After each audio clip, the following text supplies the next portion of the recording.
But I just want to sound a word of caution that the Minister for Finance and the government are walking a very dangerous path. The cosmetics would eventually not just hurt the economy, but it will collapse the economy. No serious investor listening to the Minister for Finance will have confidence in what he said. And I don't know where they get those their masks from. Your current revenues and expenditure that was approved, you said will give you a deficit of 7.4%. You said you are cutting 20% of the budget for an appropriation of 145 billion. That gives you 29 billion Ghana cedis. You further say that you are going to cut non-discretionary expenditure by 10%. So the non-discretionary expenditures would mean infrastructure, which is 16 billion in the budget, plus the goods and services, which is 6 billion in the budget. The two put together gives you how much? 22 billion. And you are cutting 10% of that. That is 2.2 billion. If I add 2.2 billion to the 29 billion, which is the 20%, I get 31.2 billion. Your entire deficit is 37 billion.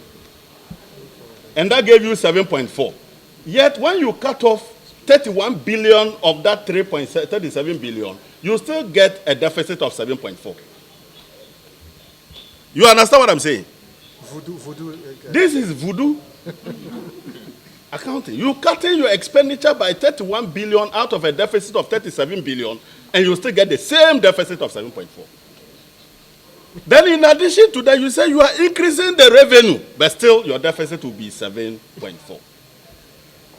Quite clearly, these financial engineers thought that we didn't go to school.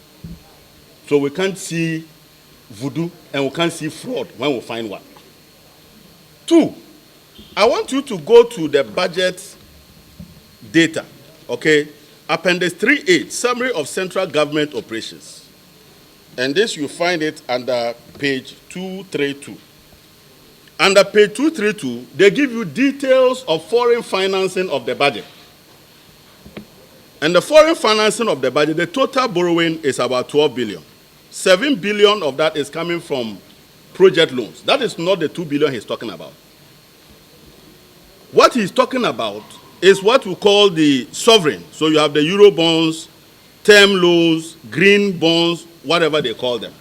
All that put together is about 4.5 billion Ghana cedis. If you divide 4.5 billion Ghana cedis by the exchange rate of 7.5, let me give you 7.5. You get $600 million as the only foreign financing of the budget that the so-called 2 billion is allowed. So he's taking an additional $1.4 billion, technically telling you that after all that I told you, I'm going to increase my deficit by how much? $1.4 billion. Because that $1.4 billion is not accounted for in your fiscal framework. So you are cutting expenditure, and yet your deficit remains the same. You are borrowing more by 1.4 billion. You still want us to believe that even though that was not part of the original deficit, your deficit remains the same. Ken Oforiatta, we are tired of these numbers that you are cooking. And the investor community is very smart. He keeps blaming COVID and everybody. And Ukraine, Russia, and what have you. When he came to Parliament on the 17th of November, after he read the budget, the investor community gave a response. They moved away from the yield on our Euro bonds from 11% to 15%. So Ghana lost market access on the very day he read the budget. It had nothing to do with future agitations over e-levy.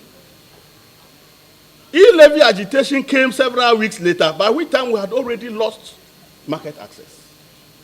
We had been declared a country at risk of debt distress for 3 consecutive years. We didn't have e-levy. So the mismanagement of the economy. Let me tell you why they are going to borrow this $2 billion. It is not to provide forex. As we speak now, government interest payment that is due in the next couple of weeks is in excess of $1.6 billion. And if government does not find that $2 billion, we will default in the payment of our interest cost. So that is the one they are looking for. And they want to throw away this budget in order that they don't default. So the people who need the dollars to go back to their home country because they are reversing their portfolios, they are not the reasons why he's looking for the dollars. The market women and men who need the money to import their things and to pay for their letters of credit, they are not the ones he's looking for the $2 billion for.